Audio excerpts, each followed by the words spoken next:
Good evening. Thank you for joining us. I'm Greg Glover. And I'm Cindy Sexton. Janet Hines was briefly taken back into custody today after a grand jury indicted her on 10 counts in the death of Chattanooga police officer Nicholas Gallinger. Channel 3's Jake Chapman spoke with a local attorney to find out what these new charges mean for Hines.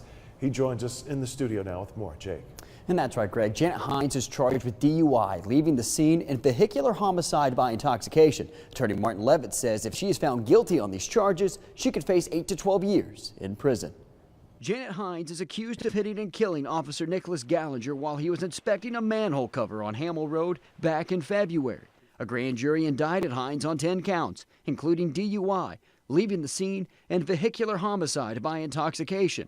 We asked attorney Martin Levitt for an explanation of her charges. Basically, the main charge against her is the vehicular homicide, and that's going to govern whatever happens. I think is the most important charge because it carries the most jail time.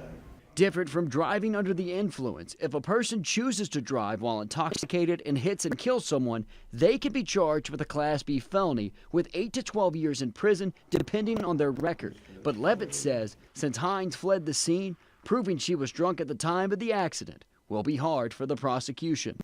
Would possibly show what the level of blood alcohol content was in her body at the time of the accident. If they don't get a chemical test, say within 3 hours of when the accident was, it's far less accurate. Levitt says since Hines turned herself in 2 days after the accident, there isn't any test to prove she was intoxicated. Hines is due in court on May 10th. In the studio, Jake Chapman, Channel 3 Eyewitness News.